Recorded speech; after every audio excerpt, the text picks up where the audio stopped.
Well, hello, hat lovers. I am happy to say that I'm back in the studio with another hat school lesson, and today I'm going to teach you how to make our very popular headband.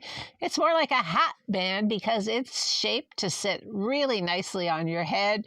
You won't find that this stretches out of shape. It just sits exactly where it should, and it covers your ears. Yes, it has a distinctive shape that comes down and covers your ears. And the best thing of all, maybe the best thing of all, is that not only is it warm, but it's reversible. So we are going to give you a free pattern to make this in 2 head sizes. We have our average ladies size and the average men's size. So a medium and a large. What I want you to do is just check your output from your printer on that page 1. Just check to make sure that your lines are correct, that measures 5 inches or 10 centimeters. And if your measurements are the same as mine, then we are good to go. If not, you need to check your printer, make sure you have it set to print the actual size or custom size 100%, and make sure you have no margins on your page. The link for the pattern is in the description below, and you are just going to put the pages together right at the black box that outlines each pattern piece on each page, and you'll see a half circle on the side. So just join up those circles. You can cut the pages down just around those black boxes, or you can fold the pieces over. This is what you want it to look like. And so when you're done, there it is. And what I like to do after I have printed out one of my digital patterns is I like to mount it onto a poster board or construction board, a firm paper board that will make it easy for me just to outline my pattern directly on the wrong side of my fabric. And I'm using my Elmer's glue stick to help me do that. Any glue stick will do. And what's nice about this is that you can make notes, and you'll have a hard copy of this pattern that you can use over and over again, but you can make notes so that you can adjust your sizes. You may need to cut your pieces a little bit longer than my pattern, depending on the fabric that you use. So you want the flexibility to make notes so that you know how to cut each piece. And I mean make notes right on that pattern piece. So you'll always know how to cut, or if you have to add a little bit of extra, depending on the different fabrics that you use. So I'm just going to finish up here. And what I like about this pattern too is it lets me use up all these scraps of great pieces of fleece or knit fabric that I have in my cold weather lineup.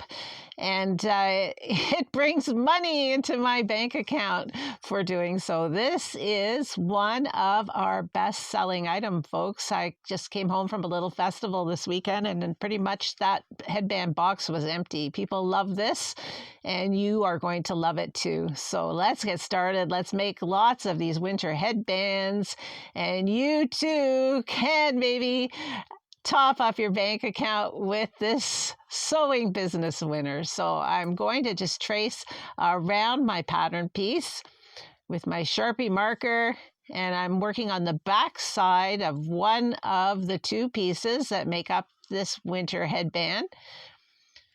So I'm tracing on the wrong side. And after I finish tracing that outline, I'm just going to pin those 2 layers together. So I have my right sides together actually, so that they're going to be cut exactly the same, and they'll fit together hopefully perfectly, because they'll be cut the same and hopefully sewn the same when it comes to the point where I actually sew these pieces together. Now, the top of our headband has a finished edge, and I use either a micro fleece or a steam velour, and I'll show you the steam velour in a minute. But for both, I'm going to be cutting along that edge of the fabric rather than from side to side with the stretch. I'm cutting along the side, and there's going to be a little bit of stretch, which helps us ease it in, but it also gives us that nice, comfortable fit that just sits really nicely on your head when it's finished and doesn't move. So we're going to piece this together so that we end up with that circular shape, and we cut the steam velour. And I use this fabric for my velvet headbands as well as edging some of my dressier hats. So I have lots of this fabric in lots of colors, and it's very easy to find. I'll put links in the description below for steam velour. And it may go through your sewing machine easier than the micro fleece. So you'll have to pick the fabrics that you know your machine can handle. You're going to end up with several layers here at that finishing point. You may have to do some hand sewing, and we should be good. So I'm going to just sew my top edge piece together, right sides together, and you can see those two ends are on an angle. And once they're sewn together with my 3/8 of an inch seam allowance, and 3/8 of an inch is built into those pattern pieces, folks, at the inside of that shadow that goes around each piece, there's a black line. That's your 3/8 of an inch cutting line. If you need a bigger seam allowance, like a 1/2 inch for your sewing, then cut to the outside edge of the shadow. So here we are. We're just going to put those two pieces together. And if you're going to do production sewing, then do a bunch of them all at once, like I do. Set a goal for yourself, if you're doing this for your business, to do a certain number a day, and just do it step by step, all the pieces all at once. And that's how you do some production sewing. So we have sewn that seam on our edge together on an angle so that we're distributing the bulk of that join all the way around, making it very easy. But we're going to flatten out the raw edges, and I'm just going to open it up like that, and I'll just cut off those little tips that stick out. And that's how it should look when you've sewn that seam together. And now I'm just going to turn it over and do a top stitch on each side of the ditch, the seam ditch, sewing both raw edges of that seam underneath flat, and checking as I go along. And I'm working from the top, folks, so if it's easier for you to work the other way around, then you do that. This is just a guide for you to follow. You'll figure out your own way, your own path forward with your own sewing equipment, but I find this is the easiest way for me. And now I'm going to fold that edge piece in half, my new circular edge piece. And I have a folded edge on one side and the two raw edges on the other. And I'm just going to pin them together loosely all the way around so those raw edges are together on one side. And I have the right side facing out, the side of my micro fleece. It's a little bit more velvety looking, a little more plush. And the wrong sides are together on the inside of that edge piece. And if you have an overcast stitch on your sewing machine, or if you have a serger, then it's nice just to finish this off and sew that raw edge together like this all the way around. Now I'll set this aside, and I'll just show you this is what it would look like in that steam velour. I will be switching a lot to that red color just because I think it's easier to see. I made a whole pile of headbands, so in this edit there'll be some different ones that you'll see during the video.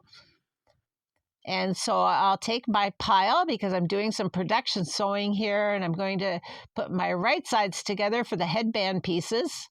And each headband has two pieces. So, you could say it's an inside and an outside of the headband piece, but this is actually reversible, so both sides are good. And I'm just going to pin the edges together at the back, bringing those back, the back of my headband seam together, right sides together. So you're seeing the wrong side of my fleece there. And you can clip or pin, and I do both away from where I'm going to sew, so I don't have to worry about sewing over pins or removing clips if I can. It's just sort of holding them in place while I get ready to do the sewing, and I'll just sew these one after the other. And again, this is how we do it when we have a sewing business. So you just don't make one and stop and then start from scratch with the next one, you try to do several and do all the same steps all in a row.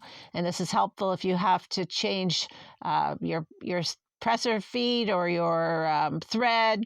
I mean, it's just nice to do all the stages all at once for each piece. And then at the end of the day, you're just doing the finishing touches. So using my 3/8 of an inch or 1 centimeter seam width, I am sewing the right sides together of the back seam of my headbands in one gigantic long string, sewing off the bottom of one and onto the top of the next. And you can do a back stitch at the top and bottom of each seam on each piece just to hold those stitches in place. And this is fun. Again, I'm just going through my fleece scrap bag and I've cut out these pieces from little ends that I have left over and just using them up. And I like to mix a piece of fleece with a piece of the Sherpa fleece, which has a very warm, cozy feel and texture. But if your machine can't handle that, by all means, use just 2 pieces of fleece in maybe a print and a solid or 2 different solid colors. Mix it up and have some fun. So I'm just cutting these pieces apart now. And then we'll do the next step for the bands. And this is how it will look. So we're ready now to just flatten out those back seams of our headband pieces. And you see I'm on the wrong side. I've opened it up. And again, working from the right side, I'm just using the width of my presser foot to guide me from the ditch there, the seam ditch, and doing a top stitch on either side of that seam. I like working from the right side because I know that's a side that's going to be visible. So I like to make it as neat as possible. But if it's easier for you to work from the wrong side, that's fine too. Just as long as we flatten out that seam and make it really comfortable so there's nothing bulky against our heads. And we're going to do this for all of our headband pieces. It's a little bit thick there with the Sherpa fleece, but we get through it. And so now using this as our first example, I'm going to match up right sides together, my back seam, and make sure the headband ear dips are in the right direction. And I'm just loosely putting it together all the way around as I prepare for the next step, which is sewing the seam around the bottom. So once I have the back seams matched up, I'm going to pin them in place. And I'm pinning away from where I'm going to sew. So, you know, 1/3 of the way up or halfway up the headband. And I'll just use the cutting of the dips for the ear to guide me as well when I'm putting the 2 pieces together. And now I'm going across the front or where the band will sit on the forehead, over to the other side where the next ear dip is. And yes, I'm working with the right sides together. And just match those cut pieces of fabric together. And you're seeing the wrong side there of our lovely black and red Canadian plaid or buffalo check. So I'm going to use my regular 3/8 of an inch seam width. And I'm just switching to the headband with the paw prints now in the red so you can see a little bit easier what I'm doing. And I've got my handy dandy magnetic seam guide there, and I'll tell you more about that at the end of the video. And I'm just going along and just sort of straightening out the pieces and just making sure that my raw edges are together on those 2 layers and up against the side wall of my magnetic seam guide. And I straighten it out a little bit as I come to curves. And I'm just working my way all the way around that bottom edge of my headband. And just make sure when I go across those back seams that they are still nice and flat.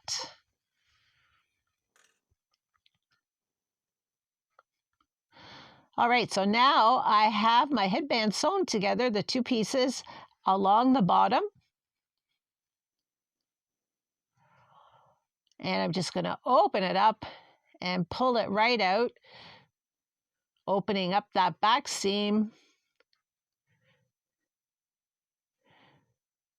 And now I'm just going to go all the way around the band and roll that seam out so that I've got one fabric halfway across the bottom of that seam and the other fabric on the other half of that seam. So the two fabrics are meeting right in the middle of the very bottom of the headband.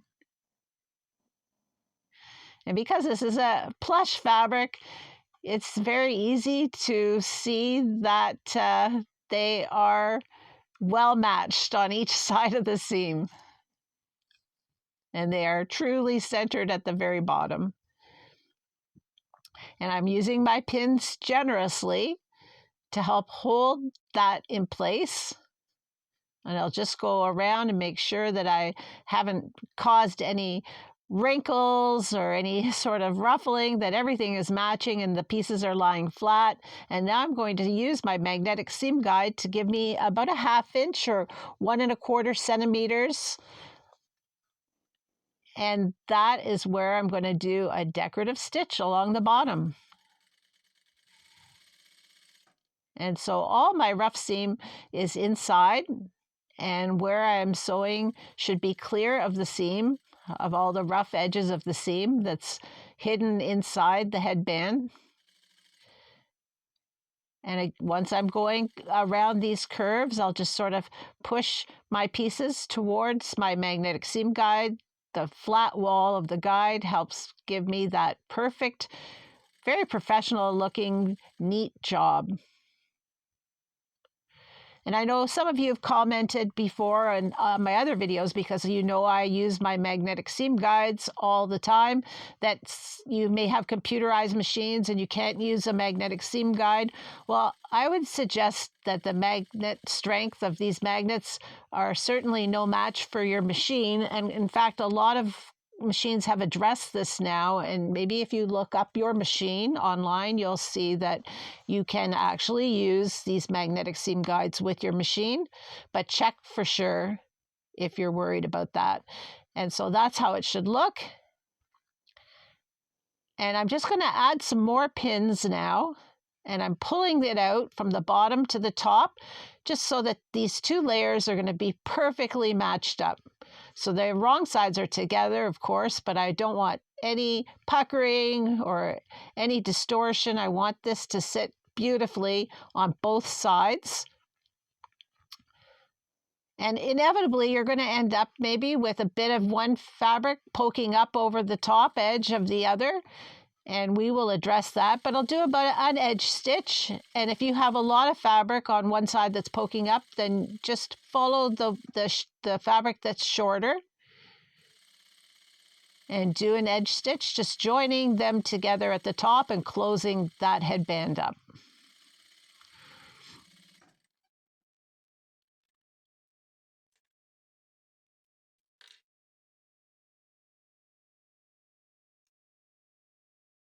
And you can see that they're pretty well matched at the top, but I want them to be matched perfectly. So once I take out all these pins, I'm just going to go around and check that edge. And any part that is really not matched perfectly, I'm just going to trim away with my scissors.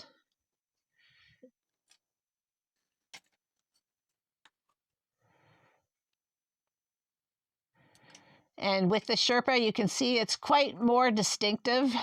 I've got quite a lot of Sherpa there that's overhanging my black and red check. So I'm going to use the black and red check, or the one that's shorter, as my template. And I'm just going to trim those up so that top edge is going to be smooth and it's going to be even, which makes it easier for me to do this next step. And so that's what your headband should look like so far. Lovely. And if you have a label for your business, you can add it now like I do. I love this size label for my headbands. And I've just put it at the top of the back of the headband. We are at the point now where we're going to sew the edge onto our headband, the top edge. It's going to cover up all of that raw edge at the very top of our headband. And we are going to pin it in place a little bit, just make sure that it's going to fit. It's going to get eased in as we sew it on. We'll do an edge stitch as our first row of sewing, but there's going to be 3 rows of sewing here, folks. And that's where this seam guide comes in very handy, because we'll just move it out a little bit each time we do another row. So we start off with a fairly close to the edge stitch, about 1/4 inch, and we're sewing through all 4 layers. And we'll go all the way around, keeping that edge taut as we go, and making sure that it's going to fit into place, and keeping the edge of the edge band and the headband together along the side of my magnetic seam guide there, which really makes this step easy.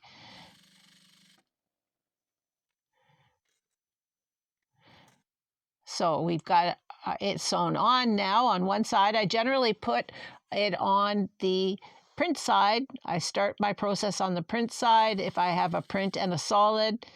And now I've moved my seam guide out about 3/8 of an inch to not a 1/2 inch. Don't go that far, but about 3/8 of an inch or a little bit more for this second row. And if you're a quilter, you're used to doing this. And now we'll pull out our edge away from the headband. And here we are back with our micro fleece. I'm going to do them both. I'll just edit them together so you can see it will look the same, just that the micro fleece is a little bit thicker.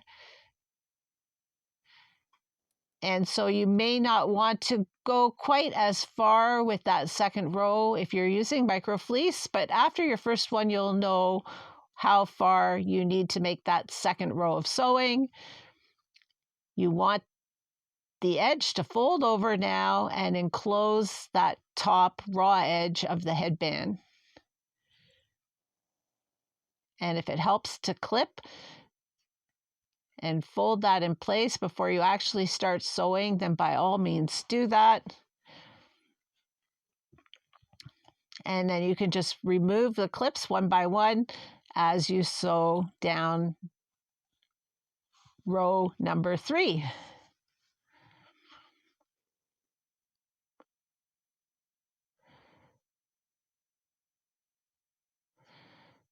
And where our band edge was sewn together, you can see that by sewing it on a 45-degree angle there, it just distributes the bulk of it nicely, so we don't have a big wad of a back seam on all our pieces to try and manage.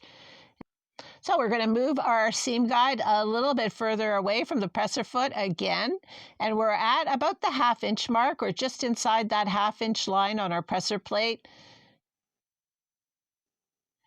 And I'm just going to fold that edge right over. So now I am completely enclosing the top of my headband. The raw edges and all the sewing is hidden inside.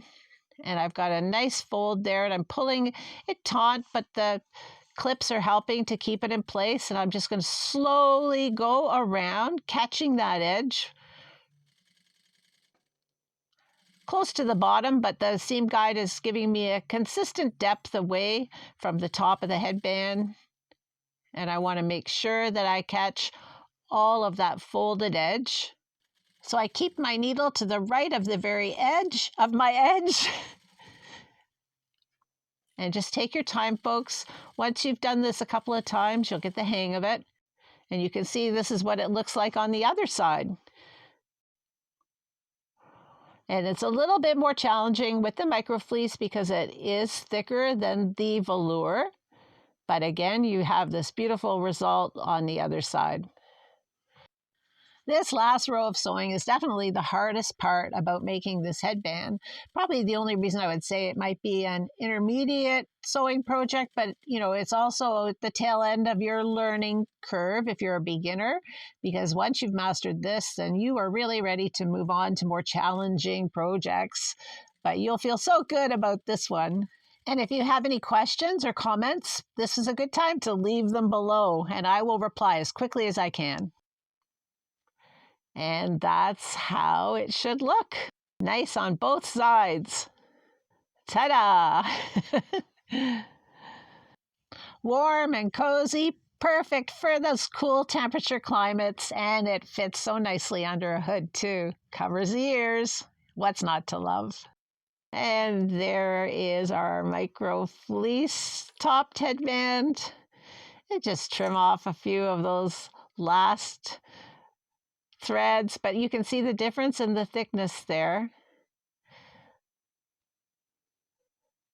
So if you have an industrial machine, you can use both choices. Home sewing machine, you may want to use a velour for the edge or a ribbon. And here is some knit fabric that I had, and I paired it with the navy polar fleece, but this isn't a polar fleece fabric. It is actually like a blanket weight fabric. And it works nice too. Was stretchy. It's a knit fabric, stretchy in one direction, but not so stretchy on the edge. But I chose to cut it on the diagonal.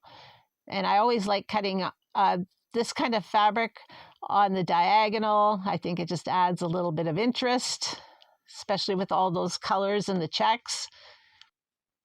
Two solid colors are great too.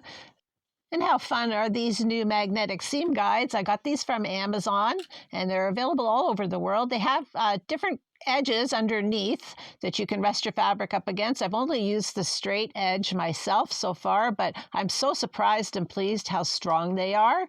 And they come in these 3 fun colors. How cute are they? So I'll put the links for everything I use below. You can use this band for the bottom of a hat, including that pom-pom hat, and I'll put the link for that video and pattern in the description below. That was on the channel earlier this year. But look at these headbands, folks, all in a day's work. I've got a whole pile now to take to my next show. And how about getting a little fancy with these headbands? You can really dress up a plain one with a sparkly pin. Your customers may have a whole collection of them, so they'll like the fact that they can do that. Or if you want, you can make a pin. And here's one of the pins that we have a video for on the channel. And of course, that hat, our best-selling hat. I'll put the link for that one below as well. You want to watch that video too. But yes, you can make pins from your scraps of fleece in all sorts of shapes and colors and dress up the headband, sell them as an option for any of your hats or headbands. It's just fun to make use of all the things and look at all the stuff you can make. Join the channel, subscribe. Here I am showing you how nice this headband is. Yes, I love it. I love it. I love it. Oh, and we also have a pattern for those fingerless gloves too. So here we are saying goodbye, and thank you so much for watching this video. Please join the Madcap Hats channel. We'd love to have you. Thank you so much to our video producers, our channel members. We couldn't do this without you. We appreciate your support so much. And join us on Facebook and Instagram as well. We are Madcap Hats there. Please like this video and subscribe to the channel. We'd love to have you as part of our hat making community. I'm Tori Capes, a certified milliner. I just want to say thank you so much for watching. We'll see you soon. Bye.